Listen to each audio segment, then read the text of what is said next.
Greetings everybody and welcome to this week's Weekly Challenges Guide.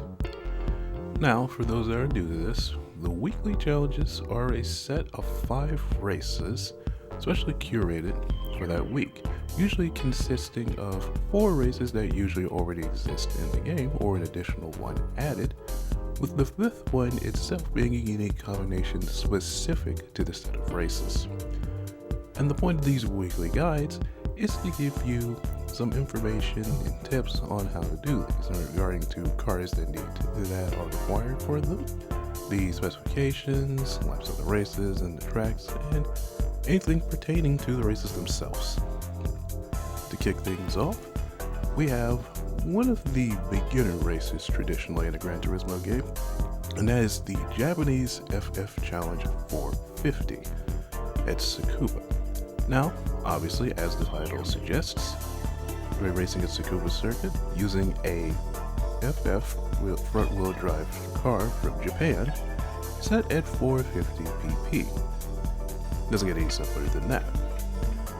And so, for the example car that I'm going to be using, will be this Suzuki Swift.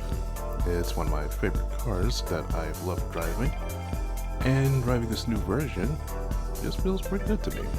Those settings or anything, just drive it the way it is. Only key points I could really give is Tsukuba being a very tight circuit and the AI being, well, the AI.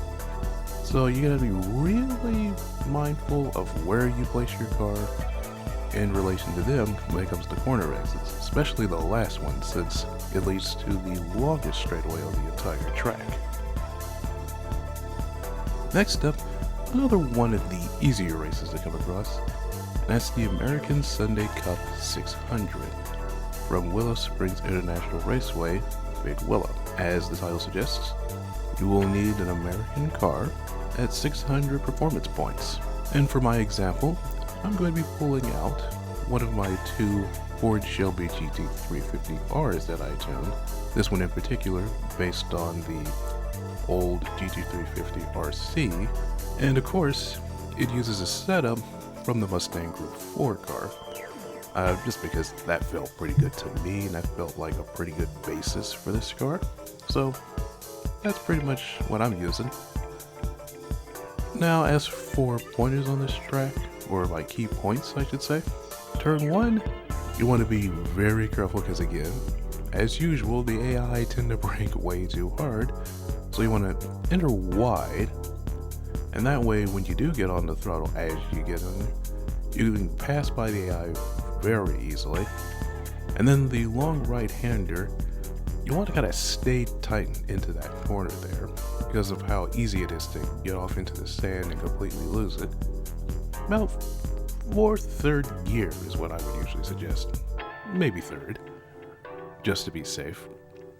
And then the final corner, you want to set it up a little bit all the way to about the outside and get it to about 3rd before holding that throttle through the corner and then exiting right on out.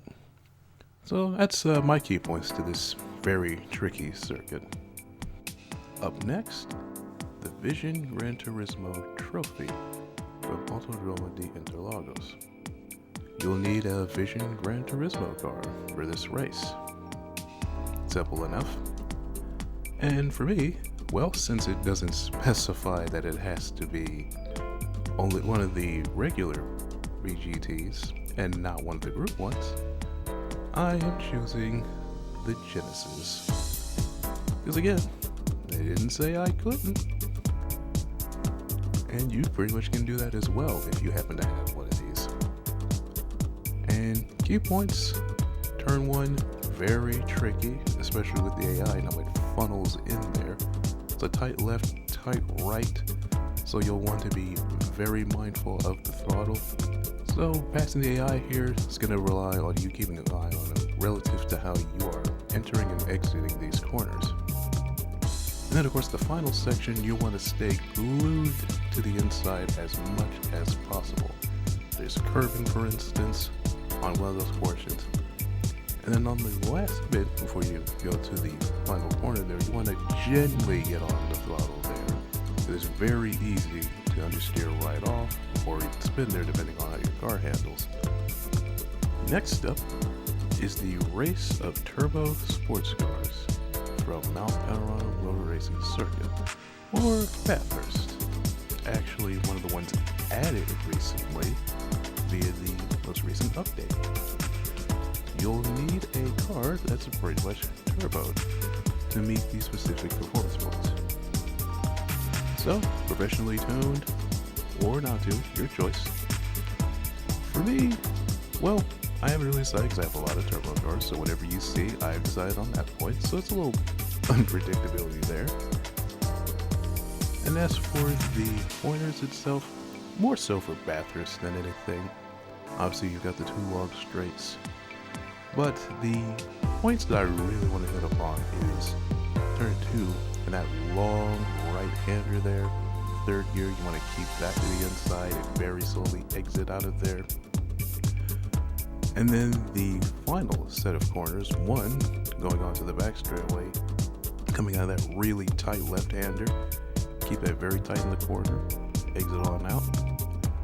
And then, depending on your car's handling, coming downhill before the left and right section heading to the final corner, you want to brake probably just about after you hit that kink to the right, just so you can be on the brakes and be securely slowed down before that section.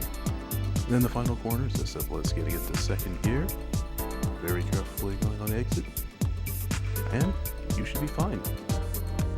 And of course, we come to the special event, the one race unique specifically to this set of races. And it's a surprise one, the return of the All Japan GT Car Championship. And of course, that means all three of the classic JGTC cars can be used, and in fact, as this video is up, they are available in the Legendary Car Dealership, along with both the McLaren F1 GTRs if you fancy using those instead. My car choice is going to be the GTR that I used the last time, and of course, that classic livery that I used last time as well, because I feel like it's a little underused by everyone. So, few points.